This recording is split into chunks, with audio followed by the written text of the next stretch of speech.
Oh, Block Blast. You need your fidget toy. I can do nut sort. Hold on. Nut sort? Alright. Yes, I have to merge the same colors. That's Okay, easier. cool. Hi, I'm Juliet. Hello, I'm JJ. And today we're talking about Beloved by Toni Morrison. Anyways, JJ, I have a question for you.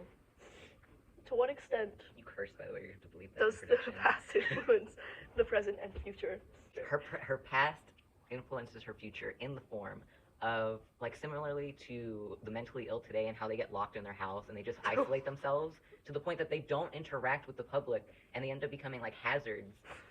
For me personally, that's how I thought of it. I thought of it as like a hoarding situation where nobody was willing to go near her house in the first place, and she just became isolated with this child who had nowhere to go, specifically for the times, because not only was she a black girl, but she was also, well, no, I just said it in that sentence. She was a woman and black. And a freak. And a freak, apparently. Whatever you say, bro. Whatever you want to add on to Denver. She lived in the house that people knew was haunted. That's so true. Yeah. Like, it's talked about in the early chapters of the book how Denver didn't have any friends, and most of the other girls her age stayed away from her because they knew about what was going on in her house. Yeah. And so that is, like, the past that Denver isn't even a part of is affecting her present. Yeah, absolutely. Yeah. Kind of how, segue. Segue. Insert segue here. The past and future are also connected. So, like, this past is also affecting her future. Not only is it affecting her present. And what happened to Beloved when she shows up back at the house in her reincarnated form, she really does affect the future. But it's also talked. Oh, you poor you. I died. I lost. Oh, but it affects the future, because at the end of the book on page 323.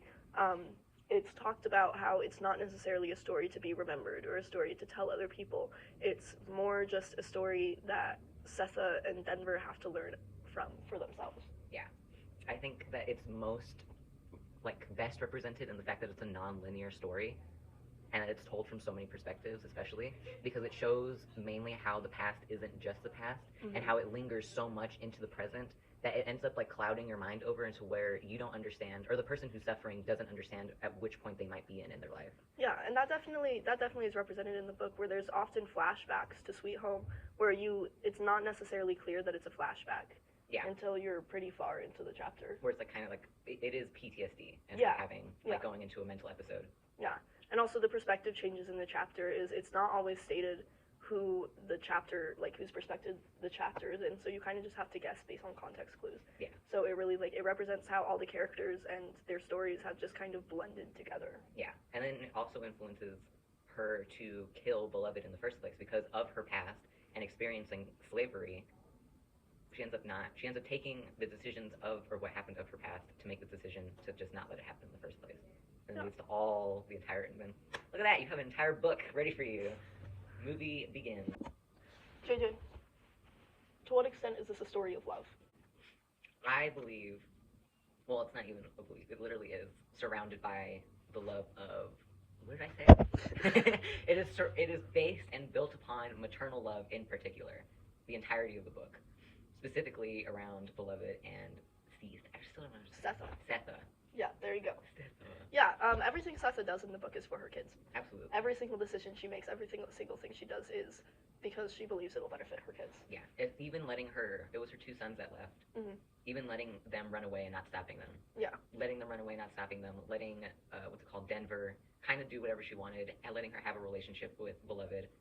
That was the most surprising to me. Her allowing her to have such a good relationship with Beloved and not, crowding away and hiding Beloved away in the first place. Yeah. Which is what I thought was going to happen when she came back. Well, because Setha you can see she was possessive of Beloved. But yeah, but not to the point where, she was, locking her away to make sure nothing bad ever happened to her. Yeah, exactly. And I think part of that is because she also believes that, Beloved was Denver's, That's true. I think, that possession extended to Denver is, she believed, Beloved was for herself and to Denver. But yeah, so this book, it's, every single thing that drives this book is about Setha's love for her children, and it kind of drives her crazy. It's talked about in multiple points in the book, how she just can't love them too hard. And she does, and that results in Beloved's tragedy. Oh, you know what I wanted to talk about? How slavery ties into the kind of love that's shown with Setha specifically, because in slavery, human rights are not really a thing. Yeah. And the entire point of slavery and how we're shown in the book is how often they strip away the personhood attached to all of these black people. Yeah. And how they take away their right to choose at every single instance, specifically in a lot of the instances where where we read about her getting raped so many times. Yeah. Like all the instances of abuse and not having a choice and stripping away personhood and all that, everything I just said again. But especially when, is it Paul D? Yeah. He comes over to the house. When they eventually sleep together at the house, and it's like a reunion, I think that's a really good like point of showing love and how beloved, like the book revolves around it, and how it's them coming together with the freedom to choose to be with each other and comfort each other in that moment of finally seeing each other and knowing that each other is alive. Yeah, that makes sense. Because it's also like Paul D and Seth's relationship is like there is a lot of love there, but also throughout the book they have to like relearn how to be in each other's lives. Yeah, absolutely. Because they're very trauma bonded. They're definitely trauma bonded, Mm-hmm. and that's very difficult to get over. But by the end of the book, you can see that like they decide that even though it can be hard and it can bring back some difficult memories, like it's worth being there for each other. Yeah. Yeah. I think we answered the question. Yeah. JJ, let's talk about slavery. Which I mean, Wait, we have what been is the through question? The question is, to what extent is Okay. this the real story of the harsh realities of slavery? Oh my god, bro. Okay, well, we know this is based off of a true story. It is. Yeah. I didn't know that. Yeah, I was this not is- here for that question, or for that reveal. Yeah, this novel is based off of a true story. So that in and of itself, like, makes it a very real recording of slavery. Interesting. To what extent is this the real story of the harsh?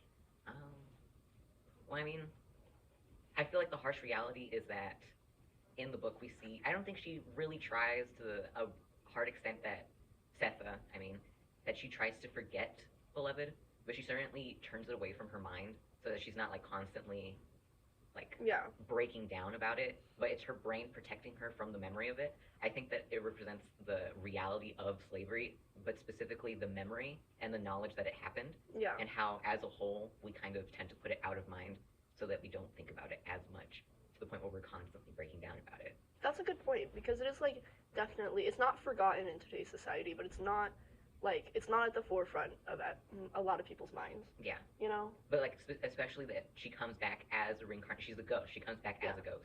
Like imagine if that happened. So it really shows how, like, even though slavery isn't existent in the U.S. anymore, it's engraved into the nation. Yeah. And what the nation is as a whole. Yeah. But I wanted to talk about how through slavery, families were ripped apart a lot.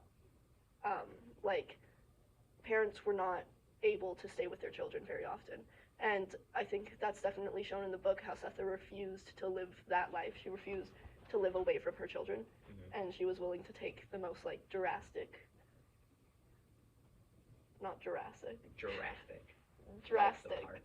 Like you know the who's part. also dead? Like dead slaves? Dinosaurs. Okay. All right.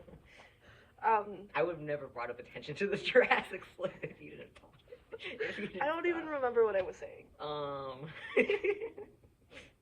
don't remember now.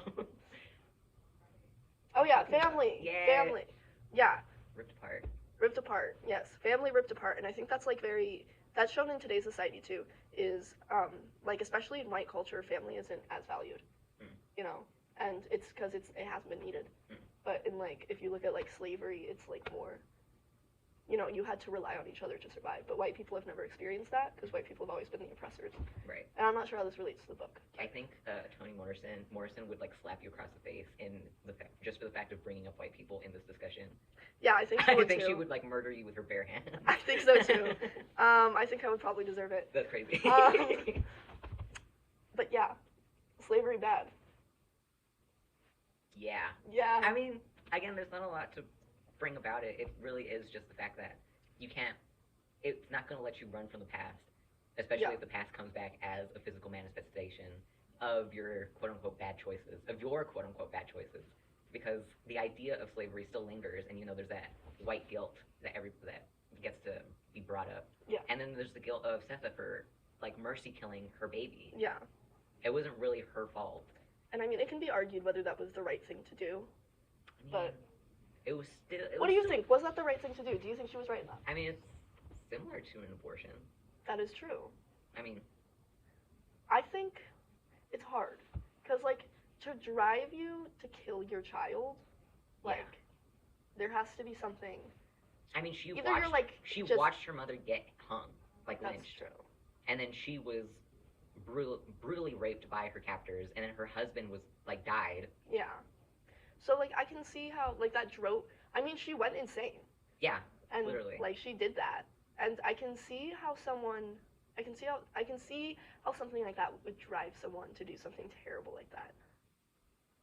But at the same time, they still didn't have any rights either way. It wasn't like she would be growing up in a better time. Yeah. I don't know. Like, it's... I think the bottom line here is, like, killing your child's just kind of messed up. But I think the bottom line was... Also, it's, like, it's morally gray. Well, to her knowledge, she wasn't going to be able to get out of Sweet Home. That's true. She was never going to leave Sweet Home, and all of the things that had happened to her up to that point were going to happen to her baby. Well, when Beloved died, they were living at 124. I know, but they escaped. So people were going... The idea was that they were eventually going to end up somewhere back, like, similar to there. They were going to get captured or murdered or anything else, burned alive, and they were going to end up in the exact same place as before, and her baby's going to have to go through that. Yeah. Like, she escaped for basically no reason. Or at least no reason for her baby until she mercy killed her. That's true. That is, like, it's very... I don't know, it's complicated, but I keep going back to, like, she probably should have done that. But then I can also, like, I have a lot of empathy for it. Yeah, I mean, there was no right or wrong decision. Yeah. I don't know. What do you Who think? knows? Yeah. Was Setha right in mercy killing her child? In the comments, and leave your Comment social down security below. number right beside it. Give us a like, subscribe. Subscribe to me, because I'm going to be posting this. Yeah, subscribe This is my subscribe to editor. JJ. And if you want more bad discussions about books, well, bye.